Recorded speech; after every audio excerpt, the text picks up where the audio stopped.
चलिए 11.6.1 हो चुका है और 11.6.2 हो चुका है। पेज नंबर 482 था, हम डिस्कस किया था इक्वेशन ऑफ प्लेन को, जिसपे परपेंडिकुलर था एक वेक्टर और जो खुद में पास हो रहा था एक पॉइंट से, तो उसकी इक्वेशन बनी थी हमारे पास में r-a.n = 0। a यहाँ पे पॉइंट है और n यहाँ पे वो वेक्टर है जो उस प्लेन के उस समय परपेंडिकुलर है। तो तब जाके हमारे पास वेक्टर फॉर्म बनी थी उस प्लेन के रिगार्डिंग r-a.n = 0। यदि हम बात करें उसके कार्टेशियन फॉर्म की, तो वो बनी थी हमारे पास में a × x - x1 plus b × y - y1 plus c × z - z1। यहाँ पे a b c उस परपेंडिकुलर वेक्टर के drs हैं जो उस प्लेन के परपेंडिकुलर है, और x1 y1 z1 वो पॉइंट हैं जिससे प्लेन पास हो रहा है। क्लियर? चलिए अब बात करते हैं 11.6.3 की, जिसमें प्लेन खुद पास हो रहा है 3 नॉन कोलिनियर पॉइंट से। मान लीजिए मेरे पास में ये प्लेन है फिलहाल जो आप बोर्ड देख रहे हैं, और मुझे यहाँ पे 3 पॉइंट मिल गए ABC। ये पॉइंट A है, ये पॉइंट B है और ये पॉइंट C है। तीनों ही पॉइंट अपने आप में नॉन कोलिनियर हैं, एक लाइन में नहीं है। तो करना क्या है, इन तीनों पॉइंट से बना हुआ इनके PV, पॉइंट A से बना हुआ वेक्टर A, पॉइंट B से बना हुआ वेक्टर B, पॉइंट C से बना हुआ वेक्टर C, और ला करके इन तीनों पॉइंट को आप फॉर्मूले में रख दो। फॉर्मूला नीचे दिया हुआ है r-a.b - a cross c - a। Formula याद रहना चाहिए, फॉर्मूला याद रहेगा तो हो जाएगा, वरना नहीं होगा। फॉर्मूला है r-a.b - a cross c - a। ठीक। अब इसके बाद यदि कन्वर्ट करना है इसको अपने आप में कार्टेशियन फॉर्म में, तो वो किया हुआ है। डिटरमिनेंट बनी हुई है, अगले पेज पे आओ, पेज नंबर 484। डिटरमिनेंट बनी हुई है, इसको याद रखना। ये इक्वेशन है उस प्लेन की जो पास हो रहा है 3 नॉन कोलिनियर पॉइंट से। फर्स्ट रो में है x - x1 y - y1 z - z1। Second row में है x1 y1 z1 x2 - x1 y2 - y1 z2 - z1, और थर्ड रो में है x3 - x1। इसमें एक बात ध्यान देने वाली ये है कि फर्स्ट कॉलम में हमेशा जो माइनस हुआ है ना, वो x1 ही हुआ है। पैटर्न याद रखना, क्वेश्चन याद करने में जो आपको कोई प्रॉब्लम नहीं होगी फिर क्वेश्चन सोल्व करने में। पैटर्न है कि फर्स्ट कॉलम में x1 ही डिडक्ट हुआ है, सेकंड कॉलम में से y1 डिडक्ट हुआ है, और थर्ड कॉलम में से z1 डिडक्ट हुआ है। ऐसे इसको याद रखना। चलिए इसके बाद देखिए आप एग्जाम्पल नंबर 18। एग्जाम्पल नंबर 18 में कह रहे हैं find the vector equation of plane passing through the point RST। तो पॉइंट RST को आप ABC मान लो, ABC मान के फॉर्मूले में रख दो। फॉर्मूला था r-a.b - a cross c - a। इसके बाद चलिए इंटरसेप्ट फॉर्म। आपको याद होगा क्लास 11th में हमने बात की थी intercept form of a line की। जब सुनना मेरी बात ध्यान से, हमने क्लास 11th में डिस्कस किया था एक कंसेप्ट। वो कंसेप्ट ये था कि जब लाइन x एक्सिस पे और y एक्सिस पे कट करे इंटरसेप्ट, ये इंटरसेप्ट A है, ये इंटरसेप्ट B है, तो उसको हम बोलते थे उस समय कि x/a प्लस y/b = 1। ठीक है, ये A और B क्या है, ये A और B इंटरसेप्ट हैं जो कट हो रहे हैं x एक्सिस पे और y एक्सिस पे। तो अब लाइन की बात ना होकर के प्लेन की बात होगी। वो प्लेन जो तीनों एक्सिस पे कट कर रहा है इंटरसेप्ट ABC। अब आप कहेंगे सर ये प्लेन कैसे कट करेगा इंटरसेप्ट, लाइन की बात तो समझ में आती है। मैं यदि इस बुक को ले जा करके, ये मेरे पास में बुक है, और इसको मैं यदि ले जा करके इसके यहाँ पे जो ये ऊपर कॉर्नर है जा करके वहां पे ऐसे रख दूं, तो ये प्लेन एक बार कट करेगा एक्स एक्सिस को कुछ सर्टेन डिस्टेंस पे, फिर कट करेगा वाई को सर्टेन डिस्टेंस पे, फिर कट करेगा जेड को भी सर्टेन डिस्टेंस पे। ठीक है, तो फिगर कुछ ऐसी बनेगी। तो उस प्लेन की इक्वेशन क्या होगी, x upon a plus y upon b plus z upon c equals to 1। ध्यान रखना है, इसको बोलते हैं प्लेन की intercept form, x upon a plus y upon b plus z upon c equals to 1। ये टॉपिक अब ऐसे चल रहा है जैसे कि लाइन में चल रहा था कि पहले आप निकाले लाइन की इक्वेशन क्लास 11th में, फिर पढ़ी थी आपने लाइन की बहुत सारे form, normal form, intercept form और slope intercept form, y equals to mx plus c थी। तो अब आपसे वो निकलवा रहे हैं इसी तरह से प्लेन की फॉर्म। पहले हमने निकाली प्लेन की इक्वेशन, वो टॉपिक क्लोज हो गया कि पहले हमने लिखा r dot n cap equals to d, फिर हमने लिखा पॉइंट नंबर 2 में कि r minus a dot n equals to 0, फिर लिखा हमने कि भाई थर्ड कंसेप्ट में कि r minus a dot b minus a cross c minus a equals to 0। तो 3 इक्वेशन थी वो तो खत्म हो गई। अब ये प्लेन की कुछ फॉर्म्स हैं उनसे अलग, उसको डिस्कशन कर रहे हैं। ठीक है, तो x upon a plus y upon b plus z upon c equals to 1 ये प्लेन की इंटरसेप्ट फॉर्म है। ठीक है, नॉर्मल फॉर्म थी पहले वाली कि r dot n cap equals to d, उसको बोलते हैं प्लेन की नॉर्मल फॉर्म। तो ध्यान रखें आप। अब इसके बाद में आता है कंसेप्ट नेक्स्ट 11.6.5। एग्जाम्पल 19 दिया है, ये इसको आप कर लेंगे। कह रहे हैं कि भाई एक प्लेन की इक्वेशन बताओ जो कट कर रही है इंटरसेप्ट x एक्सिस पे 2, y पे 3, z पे 4। तो वो बन गई x upon a plus y upon b plus z upon c equals to 1।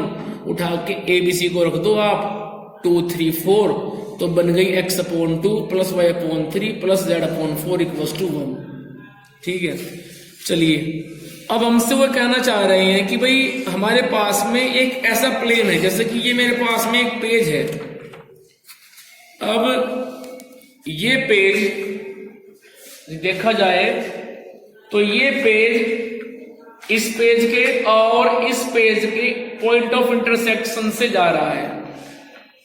ठीक है, तो वो कहना चाह रहे हैं कि इस प्लेन की इक्वेशन क्या होगी जो इस प्लेन के और इस प्लेन के पॉइंट ऑफ इंटरसेक्शन से पास होके जा रहा है। बराबर में फिगर बनी हुई है, देखो ध्यान से। एक प्लेन इधर है, एक प्लेन इधर है, और बीच में एक प्लेन उन्होंने जो है वहां के अटैच कर रखा है। Plane passing through the intersection of two given plane. दो प्लेन के इंटरसेक्शन से थर्ड प्लेन पास होता है, तो उसकी इक्वेशन को कह रहे हैं कि डिस्कस करो। ठीक है, सत्यम ऐसे क्वेश्चन क्लास 11th में भी थे, बट वो लाइन पे थे। कैसे पता नहीं, आपको याद होंगे नहीं होंगे। मैंने वहां आपको कहा कि भाई मेरे पास में एक लाइन है 3x plus 4y plus 6 equals to 0। दूसरी लाइन है 6x plus 7y plus 9 equals to 0। और मैंने कहा बताओ वो लाइन, तीसरी वो लाइन जो इन दोनों के पॉइंट ऑफ इंटरसेक्शन से पास हो जाए क्या होगी। तो कंसेप्ट था इन दोनों को आप लैम्डा के साथ मर्ज कर दें। इट मींस पहले आएगी first line 3x plus 4y plus 6 plus lambda time 6x plus 7y plus 9 equals to 0। तो ये वो लाइन आ गई जो उन दोनों लाइन के पॉइंट ऑफ इंटरसेक्शन से पास हो रही है। लेकिन आप पहले से इसमें लैम्डा कहां से आया? ठीक है, तो उड़ जाएगा। मान लो मेरे पास में जो ये लाइन है पहले वाली वो गई ऐसे, दूसरी वाली लाइन गई ऐसे, और जो ये लाइन है ये जा रही है फिर ऐसे। तो ये लाइन जो ऐसे जा रही है इस पे आपको एक पॉइंट दिया जाएगा। तो हम क्या करेंगे, उस पॉइंट को मान लो 1 2 है, उसको उठा करके हम x और y के प्लेस पे रख देंगे, लैम्डा निकाल लेंगे, तो इस लाइन की इक्वेशन आ जाएगी। अब आप सोच रहे होंगे कि सर इसको तो हम ऐसे भी कर लेते कि इन दोनों लाइन को सोल्व करके यहां से निकाल लेते पॉइंट ऑफ इंटरसेक्शन, ये पॉइंट आ जाता, फिर इस पॉइंट को लेकर के हम निकाल लेते हैं फिर इसकी इक्वेशन। वो भी तरीका है लेकिन वो लेंथी है। पहले आप इन दोनों को सोल्व करोगे, मेथड यूज करोगे एलिमिनेशन, ये पॉइंट निकालोगे, टाइम वहां लगेगा, ठीक है। और उसके बाद में फिर आप इस पॉइंट को लेकर के फॉर्मूला लिखोगे y minus y1 equals to y2 minus y1 upon x2 minus x1 into x minus x1, ला करके दोनों पॉइंट को हर को सोल्व करो, टाइम यहां भी लगेगा या नहीं लगेगा, ठीक है। और ये कितना अच्छा है कि दोनों लाइन को आप एक साथ मर्ज करो विद लैम्डा, और फिर उसमें लैम्डा निकाल लो इस पॉइंट को रख करके, और जो लैम्डा आएगा सपोज 6 आए 7 आए वापस ला के यहां रख दो, और इसको जो आप ऐड कर लो, लाइन आ जाएगी, ठीक है। तो वैसे हम यहां पे करेंगे। वो बात लाइन में थी, ये बात प्लेन में है, बस इतना फर्क है। तो आओ अगले पेज पे, पेज नंबर 486 पे आओ, टॉप पे। उन्होंने कहा late t be the position vector of the point on the line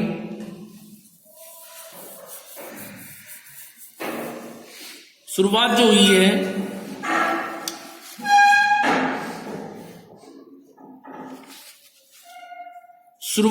है इक्वेशन नंबर 1 के जो ऊपर लिखे हुए हैं यहां से, r dot n equals to d, r dot n2 equals to d2।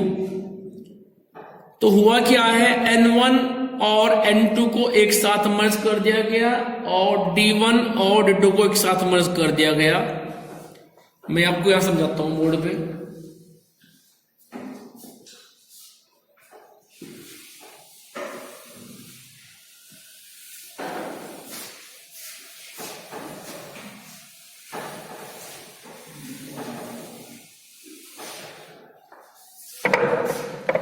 अब सुनो, मेरे पास में एक वेक्टर है एक प्लेन है r dot n equals to d, d1 ले लो, और दूसरा मेरे पास में है r dot n2 equals to d2, ठीक है। ये मुझे दिए गए हैं दो प्लेन। सत्यम सोच रहा है कि अब तक तो n कैप आ रहा था, अब तक तो कैप कहां चला गया था कैप, बट मैंने कैप यहां पे नहीं लिया, ठीक है। दरअसल क्या होता है, जो वो कैप है उसको तो आप खुद बाद में बना सकते हो। हम अभी लेके चल रहे हैं जनरल केस। आपने देखा था कि एग्जांपल आया था उससे आगे, तो वहां हमने कैप उसको खुद बनाया था, वो वेक्टर एन ही दिया हुआ था। तो प्रियांशु मेरे पास में ये दो प्लेन है, मान लो एक प्लेन ऐसे है और दूसरा प्लेन मेरे पास में जो है फिर वो ऐसे है। कोई तीसरा प्लेन जो पास हो रहा है उन दोनों के पॉइंट ऑफ इंटरसेक्शन से, उसकी जो इक्वेशन आएगी, ये प्लेन मुझे दिया गया है r dot n equals to, और ये दिया गया है r dot n2 equals to d2। तो हम क्या करेंगे, इन दोनों प्लेन को मर्ज कर देंगे। कैसे, यहां देखो जरा Deepanshu, r dot n1 plus lambda n2 equals to d1 plus lambda d2। ये है इक्वेशन इस तीसरे प्लेन की। जो उनके m1 n2 थे लेफ्ट साइड में वो मर्ज हो गए लैम्डा के साथ, और जो थे d1 d2 वो मर्ज हो गए लैम्डा के साथ, ठीक है। चलिए, ये पेज नंबर 486 पे दी हुई है इक्वेशन। उसके बाद में यदि आपको बदलनी हो कार्टेशियन फॉर्म, थोड़ा यहाँ पर दिक्कत पड़ेगी क्योंकि यहाँ पे कार्टेशियन फॉर्म जो होगी अब थोड़ा वो अजीबोगरीब होने लगेगी क्योंकि कंसेप्ट हो रहा है थोड़ा सा कॉम्प्लिकेटेड। ठीक है मैम, तो इसमें हमने n1 को रख दिया a1 i cap plus b1 j cap plus c1 k cap. हमने पुट कर दिया n2 को a2 i cap b2 j cap c2 k cap. r को रख दिया xi yj z के। तो जरा देखो नीचे की तरफ इक्वेशन नंबर 2 बन के आके आ गई कि a1x plus b1y plus c1z minus d1 plus lambda into a2x plus b2y plus a2z minus d2 बराबर 0। और ध्यान रहे क्वेश्चन यहां से आता है इससे, और अगला कंसेप्ट है कोप्लेनरिटी उससे। इसलिए तो कह रहा हूं कि लाइन अलग पढ़ो, अब प्लेन में चल रही है इक्वेशन और कुछ दिनों में आप प्लेन भूल जाओगे, लाइन इक्वेशन लिखोगे आप। ठीक है, प्लेन की सिंपल है, प्लेन की क्या है। शुरू में हमने आज क्या पढ़ा, हमने पढ़ा r dot n cap equals to d1 और उसी की पढ़ी में Cartesian form lx plus my plus nz plus d equals to 0।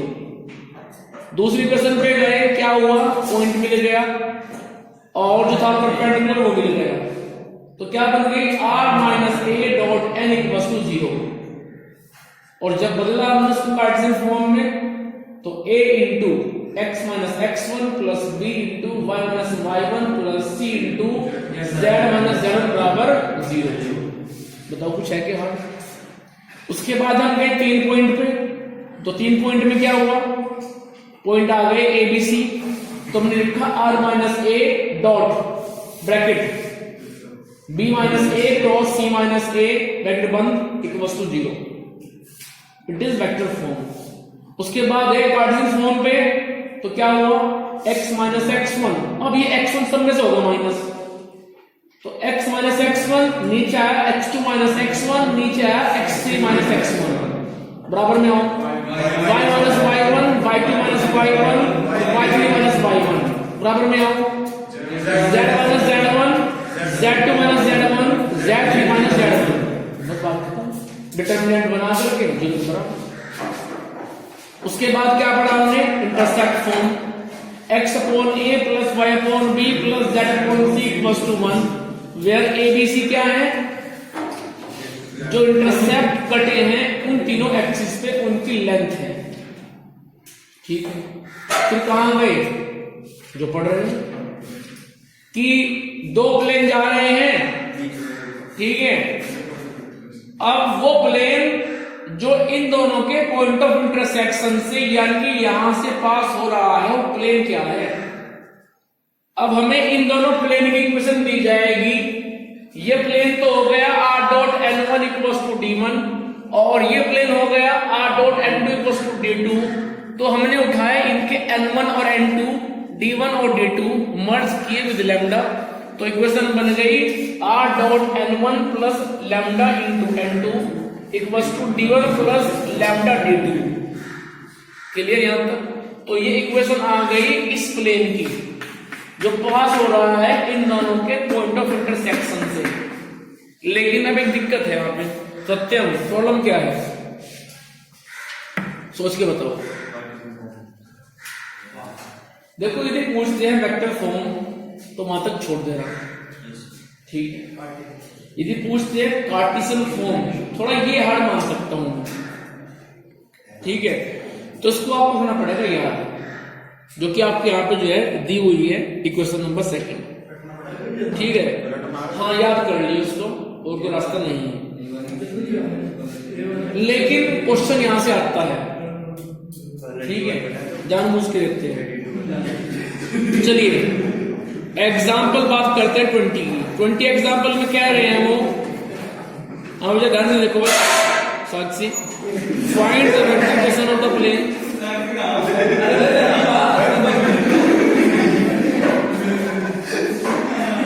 Find the vector equation of the plane.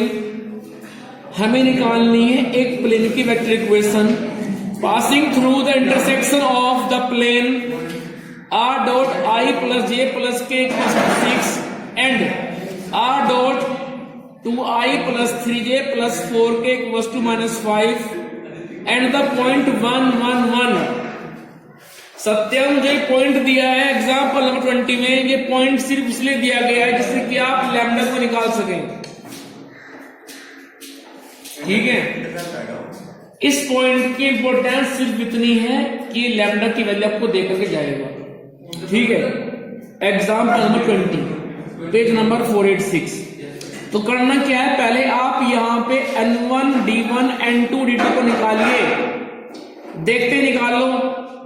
n1 हो गया I प्लस जे प्लस के, n2 हो गया 2I plus 3j plus 4k, d1 हो गया 6, d2 हो गया -5 और ले जा करके n1 n2 d1 d2 यहां पे चिपका दो।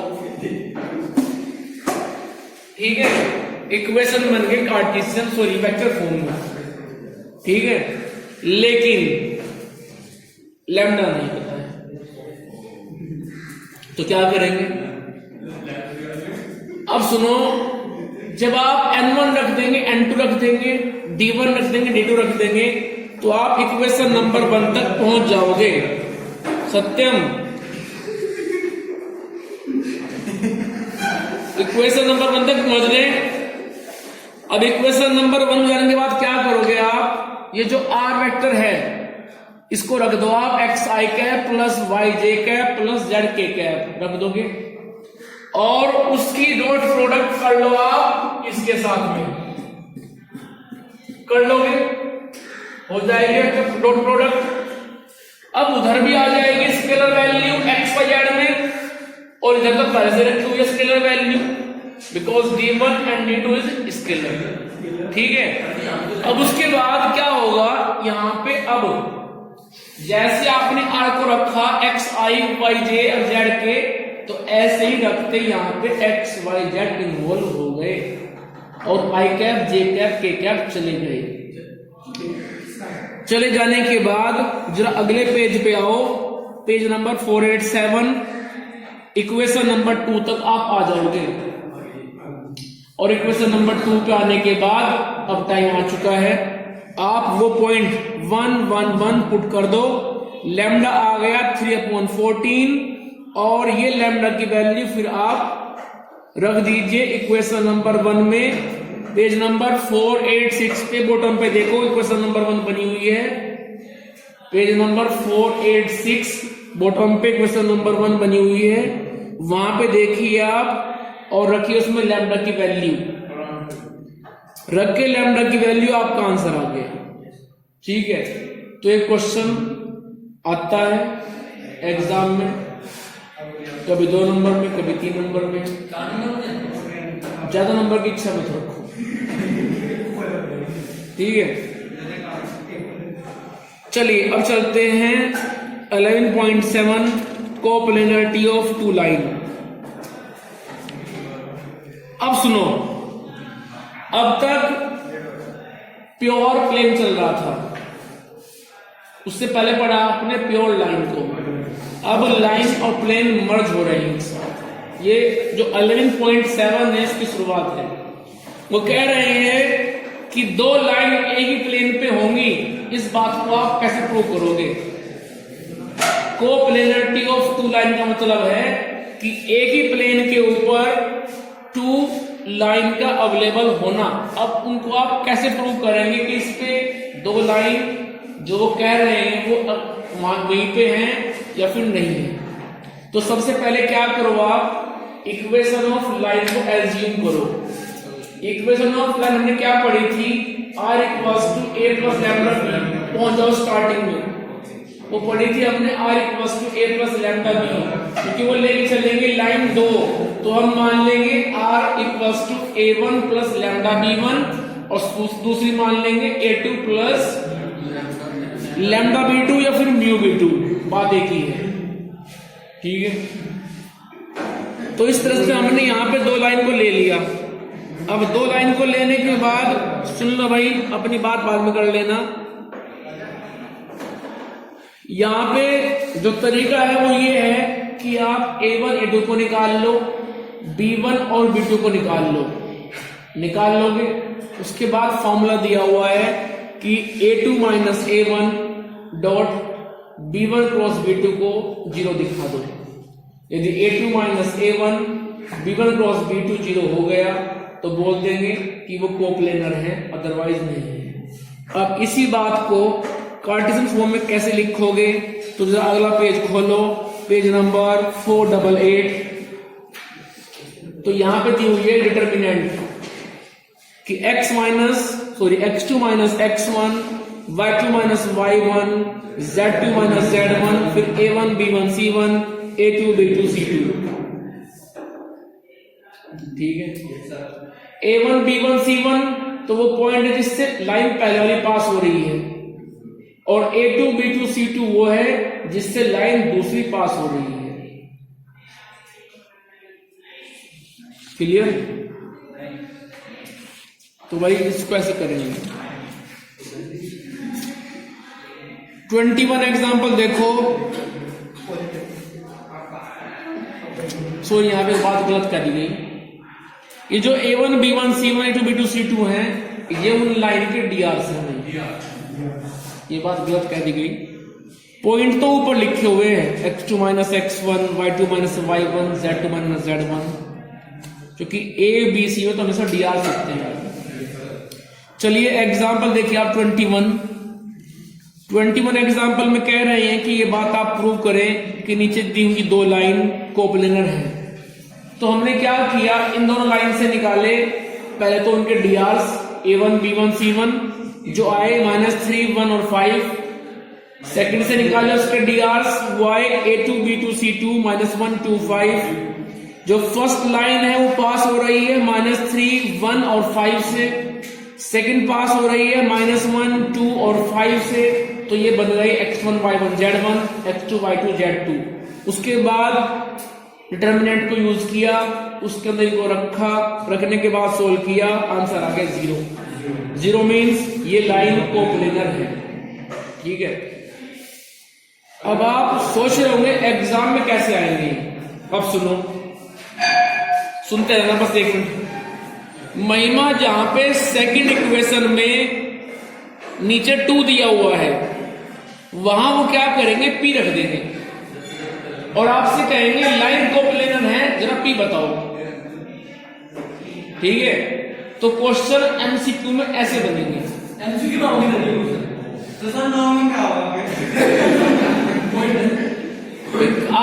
आपने किया क्या है, आपने डिटरमिनेंट बनाई। क्वेश्चन तो सिर्फ क्या है कि डिटरमिनेंट बनाओ, बराबर जब लेके चलो, डिटरमिनेंट को ओपन करो तो P निकल जाएगा। सिर्फ काम यही तो है, और क्या काम है। देखो जिसको फॉर्मूला याद है, कंसेप्ट याद है, वो 1 मार्क्स की ले जाएगा, अदरवाइज 1 मार्क्स की वहां पे लेना मुश्किल हो जाएगा।